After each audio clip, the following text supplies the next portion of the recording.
Hello friends, myself CA Rithi Parekh. I am a chartered accountant by qualification, a teacher by profession, and a mentor by passion.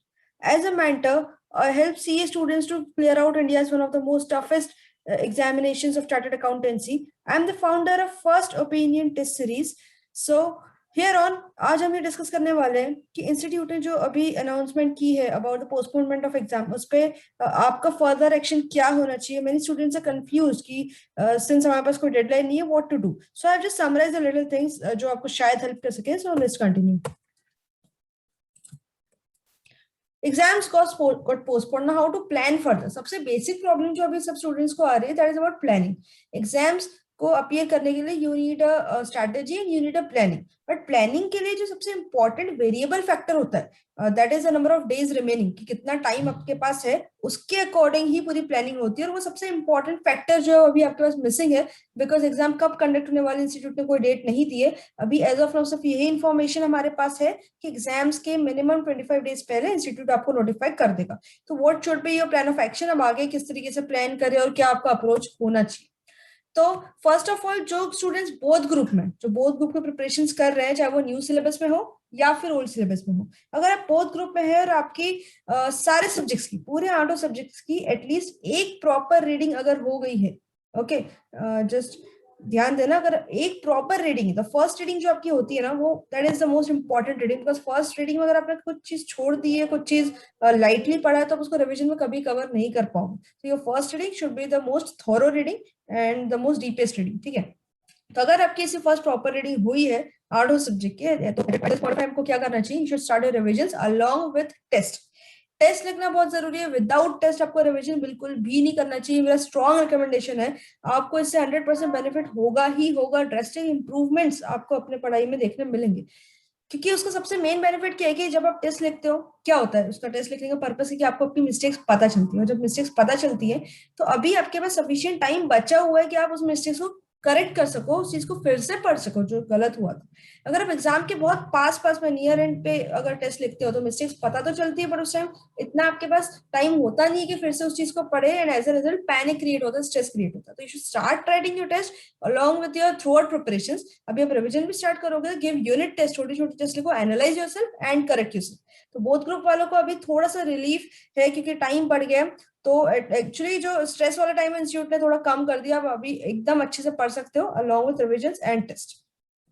जो single group में है और जिसकी at least 2 readings हो चुकी है उस ग्रुप की, अगर 4 सब्जेक्ट चाहे आप सिंगल ग्रुप में हो, चाहे आप न्यू सिलेबस में है, चाहे ओल्ड सिलेबस में आप अगर सिंगल ग्रुप में हो, अगर आपकी 4 सब्जेक्ट की 2 रीडिंग्स प्रॉपरली हो चुकी है, सफिशियंट 2 रीडिंग हो चुकी है, तो फिर आप इस वक्त बोथ ग्रुप पे जाने का सोच सकते हैं. जो एडिशनल ग्रुप है, जो आपने फॉर एग्जांपल आपने फर्स्ट ग्रुप सिलेक्ट किया होगा अभी मैं एग्जाम में देने के लिए, तो फर्स्ट ग्रुप की आपने 2 बार रीडिंग कर चुके हो, तो फिर आप सेकेंड ग्रुप को ऐड अप करने की सोच सकते हो, लेकिन प्रॉपर प्लानिंग के साथ. Okay. So if you are at this stage really, so you should discuss with me. आप मुझे पर्सनली डिस्कस कीजिए. I will discuss with you कि आपका अभी क्या स्टेटस है, कितनी पढ़ाई हुई है, कितनी नहीं हुई है. I can suggest you a better plan for you. But as of now अगर आपकी 2 प्रॉपर रीडिंग हुई है तो आप सोच सकते हैं बहुत ग्रुप पे चलने का, उसमें कोई बहुत बड़ा इशू नहीं है. Next, those are in single group. अगर आप फॉर एग्जांपल सिर्फ ग्रुप 1 टारगेट किए हो और आप न्यू सिलेबस में हो और आपके सिर्फ एक सिंगल रीडिंग हुई है, न्यू सिलेबस में हो, सिंगल ग्रुप में हो, फॉर एग्जांपल ग्रुप 1 में, और सिर्फ एक ही रीडिंग हुई है, तो आई जस्ट सजेस्ट यू कि आप अदर ग्रुप जो है, फॉर एग्जांपल आप ग्रुप 1 टारगेट कर रहे थे, आप ग्रुप 2 ले सकते हो. बट ग्रुप 1 का रिविजन अलोंग विद ग्रुप 2 जो है आप शुरू रखो. ग्रुप 1 को एब्रेप्टली पूरी तरीके से छोड़ना नहीं. फॉर एग्जाम्पल अगर आप 10 to 12 आवर्स अगर पूरे दिन भर में पढ़ते हो, तो at least minimum side of 4 hours जो है वो ग्रुप 1 के किसी सब्जेक्ट को रिविजन के लिए दो, और रिमेनिंग नंबर ऑफ आवर्स जो आपके हैं वो आप ग्रुप 2 पे दो. तो ग्रुप 2 का प्रिपरेशन स्टार्ट कर दो, थॉरली अच्छे से चलने दो, बट ग्रुप 1 को छोड़ना नहीं, उसको साथ साथ में रिवाइज करते जाओ.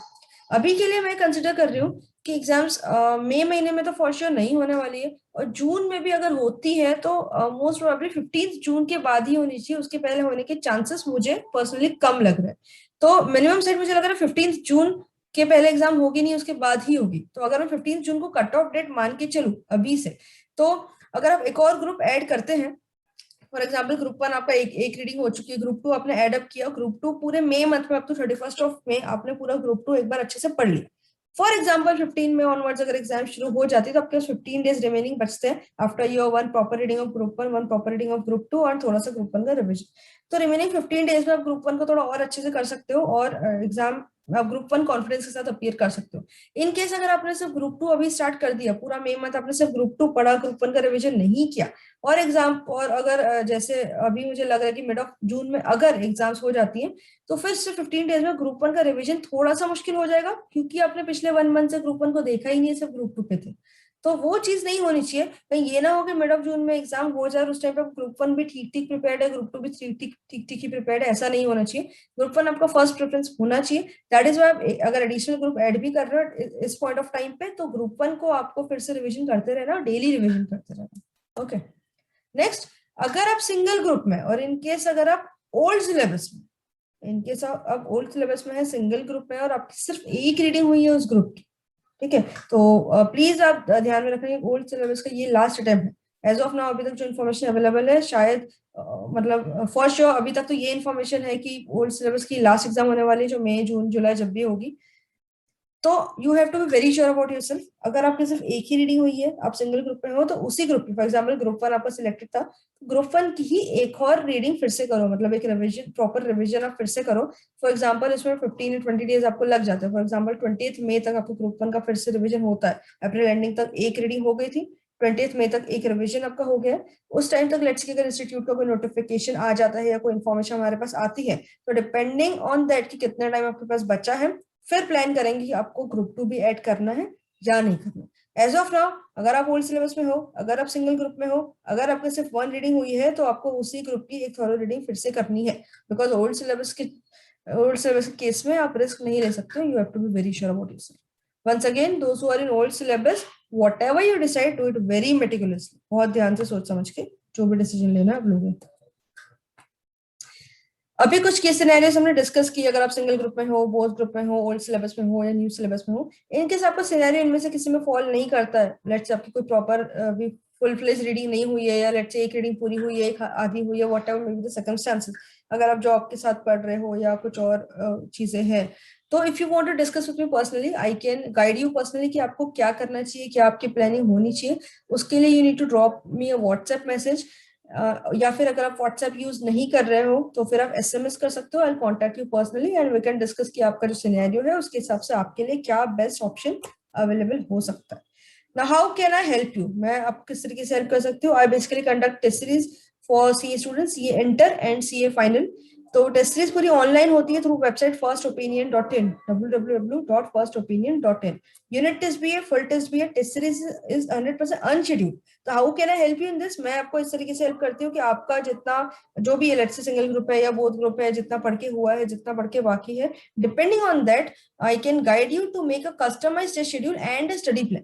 आपका आगे का जो भी पीरियड अपने पास बचा हुआ है, या जो भी हम एस्टिमेट कर रहे हैं कि इतना टाइम बचा हुआ है, उसके बेसिस पे आपका क्या जो है, क्या कौन सा स्टडी प्लान आपके लिए किस तरीके से बेस्ट सूट करेगा, उसके लिए मैं आपके लिए हेल्प कर सकती हूँ। सारी चीज डिपेंड करेगी। I have a detail discussion with you and then I prepare a study plan which will suit you the best. Next, certified copy analysis. अगर आपने प्रीवियस अटेम्प्ट दिया था एंड बाय चांस आपका क्लियर नहीं हुआ है और अपने इंस्टीट्यूट से सर्टिफाइड कॉपी कॉल फॉर की है, इफ यू वांट कि सर्टिफाइड कॉपी का एनालिसिस होना चाहिए, आपको मार्क्स कम मिले हैं, कॉपी तो आ गई बट क्यों कम मिले आपको समझ में नहीं आ रहा है, you can come to me, we do certified copy analysis by our experts. तो उसमें कमेंट्स मेंशन हो के आएंगे आपके सर्टिफाइड कॉपी में कि where you going wrong, where do you need to improve, क्या उसमें रिपीटेटिव मिस्टेक्स हो रही है और क्या स्कोप है इंप्रूवमेंट का, वो चीज आपके पेपर में कमेंट्स होके आएगी। What are the reasons of your marks deduction. Next is mock test paper checking. Institute ने मॉक टेस्ट अनाउंस किया हुआ है, 1 राउंड ऑफ मॉक टेस्ट हो भी चुका है। काफी सारे स्टूडेंट्स मॉक टेस्ट पेपर लिखना चाह रहे हैं, लिखना भी चाहिए। इन दैट केस अगर आपको चाहिए कि मॉक टेस्ट पेपर जो है आपके मॉक टेस्ट पेपर आप लिख लो, और फर्स्ट ओपिनियन की जो टीम है, we have all chartered accountants for checking your paper and few of them are also past examiners of the institute. तो मॉक टेस्ट पेपर हम आपको चेक करके दे सकते हैं with comments mentioned over there. जो भी हमारे टेस्ट सीरीज के या मॉक टेस्ट के पेपर्स चेक होते हैं, उसमें कमेंट्स मेंशन्ड होते हैं कि where you going wrong, where do you need to improve, और क्या आपकी रिपीटेटिव मिस्टेक हो रही है। Next is MCQ test. I really suggest highly कि आप सभी को एमसीक्यू की टेस्ट लिखनी ही चाहिए।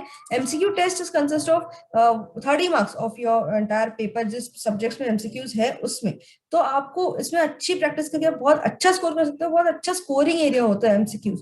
तो एमसीक्यूज की टेस्ट जो होती है फर्स्ट ओपिनियन में, दैट इज ऑफ 30 मार्क्स की होती है। इसमें जो क्वेश्चन होते हैं that is specifically drafted bye expert team first opinion की। तो जो क्वेश्चंस हमारी टेस्ट एमसीक्यू टेस्ट में आपको मिलेंगे वो और आपको कहीं पे भी नहीं मिलेंगे। फॉर श्योर आपको एमसीक्यू टेस्ट अटेंड करना ही करना चाहिए। नाउ लेट्स से कि आप कहीं और टेस्ट सीरीज ज्वाइन कर चुके हैं या कुछ आपने ऑलरेडी रिटन प्रैक्टिस काफी कर ली है, but you want extra questions for your own self evaluation preparation, so आप हमसे सिर्फ question papers and suggested answers जो है वो ले सकते हैं। Only question paper suggested answer आप हमसे बाय कर सकते हैं।